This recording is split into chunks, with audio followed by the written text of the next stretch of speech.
This is Goodwood 2024. Trust me, you're not going to want to miss this one. Mad Mike revealed his P1 with rotary swap, and I got up close and personal with it, and an exclusive tour from the man himself. Let's go.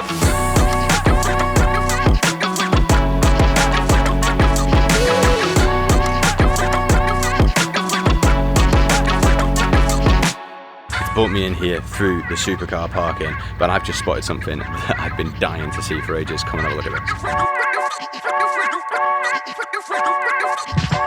Oh, that's what I do. These cars have really grown on me. Not been a huge Ferrari fan of late, but the classics, it is a classic now really, isn't it? 360. Oh.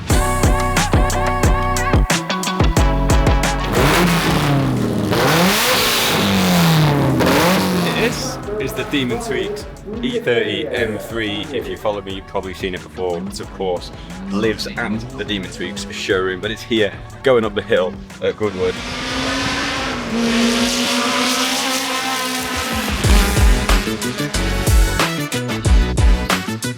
I've got to say, the Ineos Grenadier is really growing on me. I'm a big fan of the Defender, as you'll come to see on the channel. But yeah, these things are pretty cool. Modern tech, classic SUV styling. Somewhere between a Land Cruiser, a G-Wagon, and a Defender. And it looks like there's even a pickup now too.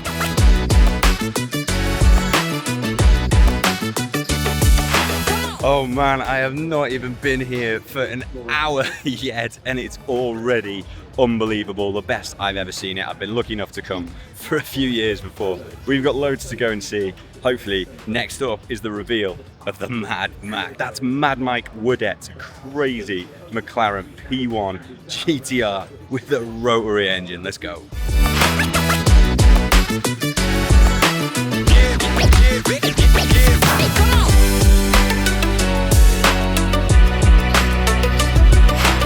All right, I'm here with the one and only Mad Mike, as promised. Show us round, very briefly. So quickly, I mean, you can see already we've broken some parts. We fried a clutch on the first run up the hill, but to be fair, we've been thrashing this thing all week.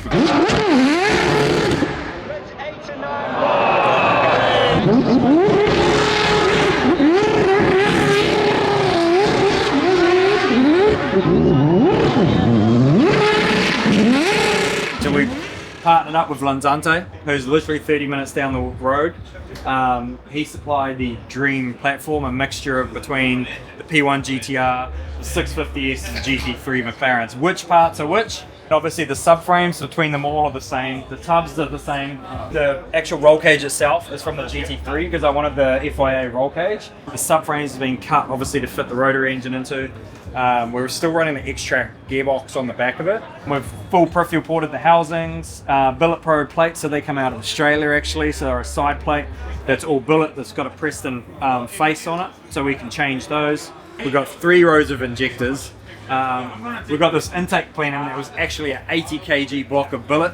I mean, this is the dream office, man. This thing is, it's like nothing else. You look at like the carbon monocoque, the FIA roll cage, obviously like I was saying, the Haltech ECU, the brain of this thing, but one of the coolest things is the shifter. So that's a Mazda shifter from my son's simulator, which we pulled apart, put the micro switches inside, and then wired it into the Haltech. We've got the hydraulic handbrake, so Part-Shot Max handbrake. You can see here now the wheels are off. We've CNC made these billet little brackets and then welded them onto the factory caliper. We've made an adapter here which changes the center lock, so you can still see the center lock on there. All this does is change it to a 5-stud RX-7 5x114 stud pattern. Obviously you can see the ridiculous steering lock that we've got going on now. So there's a Part-Shot Max RX-7 knuckle that I run in Mad Bull. And then we've made our own lower control arms, we've made our own upper control arms, we've made our own tie rods. We've moved the factory McLaren steering rack so we can get this thing sideways. Because when it showed up to the shop, it was like, it took like 40 minutes to make it do a U-turn in my shop, you know, you're like back and forth. The power steering pump in it as well, so these have factory power steering pump is about $20,000 for a friggin'. We've actually just pulled it out, not because it was broken, but because I didn't know the potential of that. So we've put literally gone from a $20,000 power steer pump to a $90 Holden Astra power steer pump, just because I know they work and it's what I run in most of our stuff. So for our British fans, that would be a Vauxhall Astra on a McLaren P1, which is just bizarre. Yeah, but it works. Yeah. Just because it's cheap doesn't mean it doesn't work. So, you know, don't always look at price being like, oh, that's the good parts, the best parts, or the expensive parts. No, not all the time. And sometimes you're just paying for a logo. It's Any advice for anybody thinking to rotary swap a car? I'm rotary swapping a Z3, inspired by you, which is a bit stupid. What's your advice? So honestly, the rotary conversion I think is the easiest conversion, because the rotary engine is so small. It's like, so you can, I mean, we're putting them in bongo vans, we're putting them in bloody track, like little ride-on mowers, like New Zealand, we rotor everything. You've just shamed me big time because I can't even get the freaking flywheel off it because that's a metal. That's a bad. Yeah. Thanks for turning us around, Mike.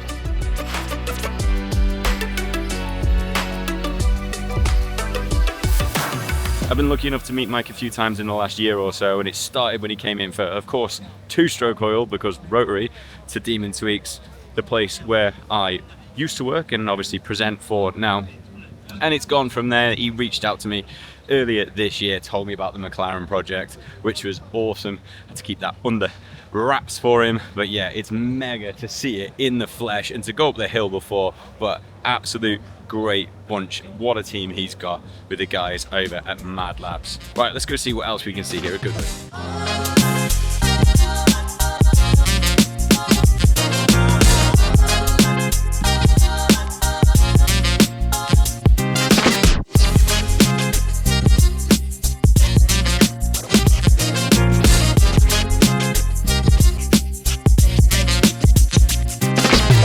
Just come over to the supercar paddock and it's packed.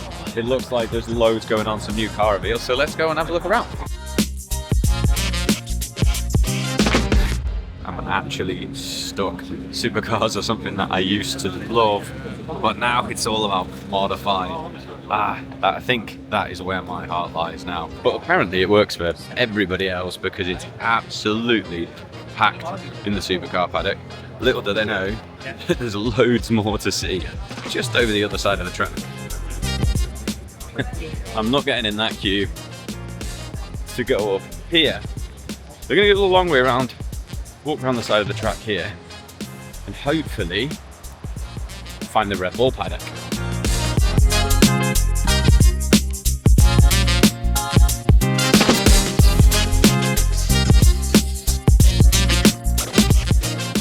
So if you're into F1 cars, then this is definitely the place to come. There's a Red Bull F1 car of every single generation. And there's also this.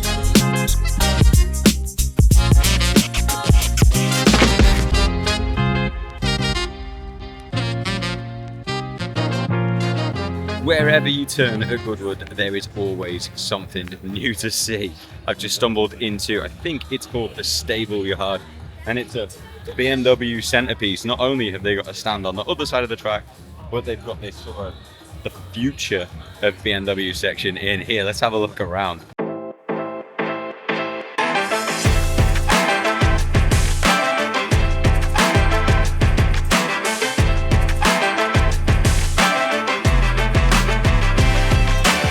This is the reason why you should always go in every little nook and cranny at Goodwood. Tucked away here is this BMW i5, I believe, with colour changing paint or film. Look, it's changing colours.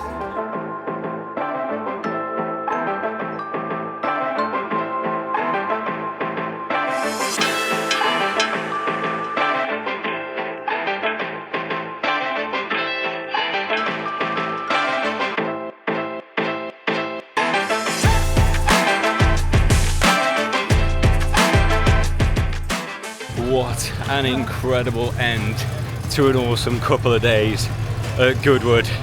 If you like content like this and you actually want to see me rotary swap that Z3, given that now I've been shamed into it by Mad Mike, then make sure that you subscribe and I'll see you in the next one. Ooh, it's hot in here.